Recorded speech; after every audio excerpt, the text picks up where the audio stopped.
Hello మిత్రమా, నా ఛానల్కి స్వాగతం. నేటి వీడియోలో మనం వశీకరణం యొక్క నిజమైన కథ గురించి తెలుసుకోబోతున్నాం. ఒక అబ్బాయి అమ్మాయిని ఎంతగానో ప్రేమించాడు. అది అతన్ని ప్రమాదకరమైన మార్గంలో పడేలా చేసింది. మరియు ఐడెంటిటీ రివీల్ కారణంగా నేను పేర్లు మరియు కథనాన్ని కొద్దిగా మార్చాను కాబట్టి నిజమైన బాధితుల గుర్తింపును పేర్కొనబడదు. ఈ యథార్థ సంఘటన నా స్నేహితునిచే చెప్పబడింది. అతని నాన్న మరియు తాత మంత్రాలు మరియు యంత్రాలు చేసే పనిలో ఉన్నారు. కాబట్టి నా స్నేహితుడు చాలా వాస్తవ సంఘటనలను అనుభవించాడు మరియు వాటి పరిణామాలను చూశాడు. మిత్రులు, ఈరోజు నేను చెప్పబోయే సంఘటన మరియు విధానం నిజం మరియు వాస్తవమైనవి కాబట్టి దయచేసి దీన్ని చేయడానికి ప్రయత్నించవద్దు మరియు పరిణామాలకు నేను బాధ్యత వహించను. ఈరోజు వీడియో వశీకరణం గురించి. ఒక అమ్మాయిని ప్రేమించాలని మరియు అతనిని వదలకూడదని కోరుకునే అబ్బాయి ఈ ఆచారం చేస్తాడు. కథ మొదలుపెట్టే ముందు ప్రొసీజర్ చెప్తాను. పుష్య నక్షత్రం సందర్భంగా ఆదివారం నాడు ఒక గుడ్డు తీసుకోండి.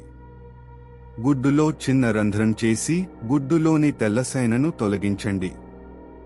గుడ్డు లోపల మీ వీర్యాన్ని ఉంచండి మరియు రంధ్రం మూసివేయండి. గుడ్డును గుర్రపు ఎరువు విసర్జన లో 21 రోజులు పాతిపెట్టండి. 21 రోజుల తర్వాత గుడ్డును బయటకు తీసి లోపలి విషయాలను తీసివేసి వాటిని ఆరనివ్వండి. ఎండిన పదార్థాన్ని మీతో ఉంచుకోండి. అవసరమైనప్పుడు ఒక స్త్రీకి ఇచ్చిన ఆహారంలో చిటికెడు కలపండి మరియు ఆమె మీ పట్ల వ్యామోహం కలిగిస్తుంది. ఇప్పుడు జరిగిన యథార్థ సంఘటన చెబుతాను. దాచిన రహస్యాలు మరియు గుసగుసలాడే పురాణాలతో గాలి దట్టంగా ఉన్న మరచిపోయిన గ్రామంలో అర్జున్ అనే వ్యక్తి నివసించాడు. సీత పట్ల అతని ప్రేమ చాలా గాఢమైనది. అది అతనిని దాదాపు పిచ్చిగా నడిపించింది. ఆమె ఆప్యాయతను పొందాలనే అతని ఎడతెగని కోరిక అతన్ని చీకటి మార్గంలో నడిపించింది. నిరాశకు గురైన అర్జున్ వాసీకరణం అని పిలువబడే ఒక నిషిద్ధ ఆచారాన్ని నిర్వహించాలని నిర్ణయించుకున్నాడు. ఇది కేవలం మంత్రం కాదు, ఇది మాయాజాలం యొక్క చెడు రూపం. ఇది హృదయాలను మరియు ఆత్మలను ఒకదానితో ఒకటి బంధించింది, ప్రేమను నియంత్రణ మరియు తారుమారు కోసం ఒక సాధనంగా మార్చింది. సీత యొక్క తిరుగులేని ప్రేమతో దాదాపు పిచ్చితనం అంచుకు వెళ్లిన అర్జునుడు తెలివైన మరియు భయపడే ఋషి నుండి సహాయం కోరాడు. ఈ ఋషి ఒంటరిగా జీవించాడు మరియు నిషేధించబడిన మాయాజాలం గురించి లోతైన జ్ఞానం కలిగి ఉన్నాడని పుకారు వచ్చింది. తన నిర్ణయం భారంగా ఉన్నప్పటికీ అర్జున్ తనకు వేరే మార్గం లేదని భావించాడు. ఋషి అర్జునుడి వైపు కన్నెత్తి కూడా చూడకుండా గంభీరమైన ప్రతిధ్వనించే స్వరంతో ఇలా అన్నాడు: నువ్వు వాసీకరణాన్ని వెదకు. ఈ ఆచారం హృదయాలను మరియు ఆత్మలను ఒకదానితో ఒకటి బంధిస్తుంది. ఇది ప్రేమను ఆయుధంగా మారుస్తుంది మరియు ఒకసారి ప్రదర్శించినట్లయితే వెనక్కి తగ్గడం లేదు. మీరు ధర చెల్లించడానికి సిద్ధంగా ఉన్నారా? ఈ చీకటి మార్గం ద్వారా నాశనమైన అనేక జీవితాల పట్ల విచారంతో నిండిన స్వరంతో ఋషి అర్జునుడికి వాసీకరణం ఆచారాన్ని నేర్పడం ప్రారంభించాడు. ప్రతి అడుగు ప్రమాదంతో నిండి ఉంది. అర్జున్ తన ఆత్మలోని ఒక భాగాన్ని చీకటికి త్యాగం చేయవలసి వచ్చింది. ఋషి యొక్క ప్రశాంతమైన ప్రవర్తన ఇంతకు ముందు ఈ మార్గంలో నడిచిన వారి పట్ల అతను అనుభవించిన తీవ్ర విచారాన్ని అబద్ధం చేసింది. అర్జునుడు కర్మకాండకు సిద్ధం కావడానికి ఋషి సూచనలను నిశితంగా పాటించాడు. అతను ఒక సహజమైన తెల్లటి గుడ్డును జాగ్రత్తగా నిర్వహించాడు. దాని చల్లని, మృదువైన ఉపరితలం అనుభూతి చెందాడు. ప్రతి అడుగు భౌతికంగా మరియు ఆధ్యాత్మికంగా ప్రమాదకరమైనది. జీవితం మరియు స్వచ్ఛత యొక్క చిహ్నమైన గుడ్డు అర్జున్ యొక్క లోతైన చీకటి కోరికలతో కలుషితమైంది. అతను తన వీర్యంతో గుడ్డును నింపినప్పుడు తన మానవత్వంలో కొంత భాగం జారిపోతున్నట్లు అతను భావించాడు. దాని స్థానంలో పెరుగుతున్న చీకటి ఆకలి. ఆచారం అర్జున్ గుడ్డును గుర్రపు పేడలో పాతి పెట్టాలని కోరింది. ఇది చీకటి ప్రవృత్తికి లొంగిపోవడానికి చిహ్నం. అతను గుడ్డును కుళ్ళిపోతున్న మురికిలో లోతుగా పాతిపెట్టాడు. దాని చుట్టూ మరణం మరియు క్షయం యొక్క దుర్వాసన ఉంది.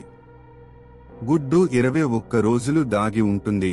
ఆచారాన్ని పూర్తి చేయడానికి అవసరమైన చీకటి శక్తులను నానబెట్టింది. రోజులు గడిచే కొద్దీ అర్జున్ కలలు నీడతో నిండిన బొమ్మలతో నిండిపోయాయి. అది అతనికి శక్తిని మరియు నియంత్రణను వాగ్దానం చేసింది.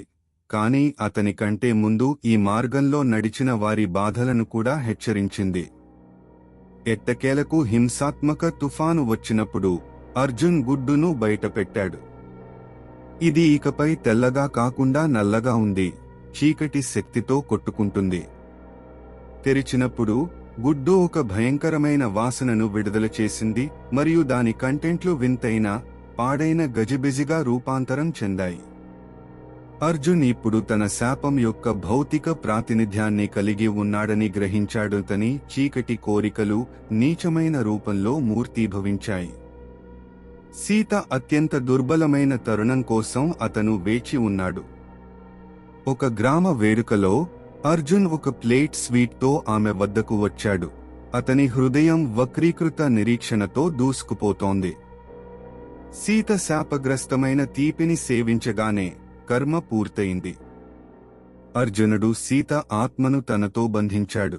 కాని దాని ఫలితంగా వచ్చిన ప్రేమ అతను ఆశించిన దానికి దూరంగా ఉంది. బదులుగా ఇది పిచ్చి మరియు నిరాశకు దిగడం. ఆచారం యొక్క ప్రభావాలు తక్షణమే కాదు, కానీ కాలక్రమేణా సీత తర్కాన్ని ధిక్కరించే విధంగా అర్జునుడిపై అబ్సెసివ్గా స్థిరపడింది. ఆమె కలలు మరియు మేల్కొనే క్షణాలు అతని దగ్గర ఉండాలనే విపరీతమైన అవసరంతో వినియోగించబడ్డాయి. ఇది నిజమైన ప్రేమ కాదు, కానీ ఆమె ఆత్మను ప్రేమ యొక్క వక్రీకరించిన రూపంలోకి వక్రీకరించిన శాపం. సీతను తన వద్దకు తీసుకురావడంలో అర్జునుడు విజయం సాధించినప్పటికీ వారి బంధం చీకటిగా మరియు విధ్వంసకరంగా మారింది. తన ఆలోచనలు శాపంలో చిక్కుకుపోవడంతో సీత మనసు విప్పడం ప్రారంభించింది. ఆమె ప్రవర్తన మరింత అస్థిరంగా మరియు సిగ్గు లేకుండా పెరిగింది. ఆమె గ్రామస్తుల తీర్పును మరియు గుసగుసలను విస్మరించింది. అర్జున్తో కలిసి ఉండాలనే ఏకైక అధిక శక్తి అవసరం. శాపం ఆమె ఆత్మను వక్రీకరించింది. ఆమె తన పూర్వపు స్వభావానికి కేవలం నీడగా మిగిలిపోయింది. వాంఛగా మొదలైనది క్రూరమైన వ్యామోహంగా రూపాంతరం చెందింది. వాసీకరణం సీత ఆత్మనే కాకుండా వారి మొత్తం జీవులను కూడా పాడుచేసింది. వారు ఒకప్పుడు పంచుకున్న అభిరుచి వారు విప్పిన చీకటికి భయంకరమైన రిమైండర్గా మారింది. శాపం యొక్క ప్రభావం అర్జునుడు మరియు సీతను దాటి మొత్తం గ్రామాన్ని ప్రభావితం చేసింది. ఒకప్పుడు శాంతియుతమైన సమాజం భయం మరియు అశాంతి ప్రదేశంగా మారింది. అర్జున్ పిలిచిన చీకటి శక్తులచే వెంటాడింది. ప్రతి మూలలోకి ప్రవేశించిన చీకటి శక్తుల భయంతో గ్రామం భావించింది. వారి వ్యక్తిగత బాధలలో అర్జున్ మరియు సీత వారి చర్యల యొక్క భయంకరమైన పరిణామాలను ఎదుర్కొన్నారు. వారి ప్రేమ వింతైన ముట్టడిలోకి దిగజారింది మరియు శాపం వారి పరిసరాలపై చీకటి నీడను కమ్మేసింది. బయట తుఫాను వారిలోని కల్లోలానికి అద్దం పట్టింది. తీవ్రమైన భావోద్వేగం మరియు ఆవరించిన చీకటి మిశ్రమం. అతని చర్యల యొక్క గురుత్వాకర్షణను గ్రహించి అతను కలిగించిన హింసను రద్దు చేయాలనే కోరికతో అర్జునుడు పరిహారం కోసం ఋషి వద్దకు తిరిగి వచ్చాడు. ఋషి భయంకరమైన రాజీనామా రూపంతో వాసీకరణం ఒక శక్తివంతమైన మరియు సంక్లిష్టమైన మంత్రం. దాన్ని రద్దు చేయడం కష్టం. అయితే మీరు నివారణకు ప్రయత్నించాలనుకుంటే మీరు సీత యొక్క శుక్లాన్ని సేకరించాలి. సన్నిహితంగా ఉన్నప్పుడు ఆమె జుట్టు, లాలాజలం మరియు కొన్ని చుక్కల రక్తాన్ని సేకరించండి. ఈ అంశాల్లో ప్రతి ఒక్కటి బంధాన్ని విచ్ఛిన్నం చేయడానికి ప్రయత్నించాలి. అర్జునుడు నిరుత్సాహపడ్డాడు, కానీ ఋషి సలహాను అనుసరించాలని నిర్ణయించుకున్నాడు. ఈ అంశాలను సేకరించడం సీత జీవితంలోని చాలా వ్యక్తిగత మరియు వ్యక్తిగత అంశాలలోకి చొరబడుతుందని అతనికి తెలుసు. కాని అతనికి వేరే మార్గం లేదు. ఈ వస్తువులను సేకరించడానికి గడిపిన ప్రతి క్షణం అతనికి చాలా బరువుగా ఉంది, ఎందుకంటే అతను సీతపై శాప ప్రభావం యొక్క లోతును ప్రత్యక్షంగా చూశాడు. వారి చివరి క్షణాలలో అర్జున్ మరియు సీత వారి చర్యల యొక్క భయంకరమైన సత్యాన్ని ఎదుర్కొన్నారు. వారి ప్రేమ ఒక బాధాకరమైన గొలుసుగా మారింది, వారిద్దరినీ నిరాశ యొక్క అగాధంలోకి లాగింది. వారి విషాదకరమైన ముగింపు అటువంటి చీకటి మరియు నిషేధించబడిన అధికారాన్ని ఉపయోగించడం యొక్క ధరను పూర్తిగా గుర్తుచేసింది. ఆ గ్రామం వారికి జరిగిన ఘోరాన్ని లేదా అర్జునుడు మరియు సీత కథను ఎప్పటికీ మరచిపోదని సిద్ధ ప్రేమ కథను వాసీకరణం రాక్షసత్వంగా మార్చాడు.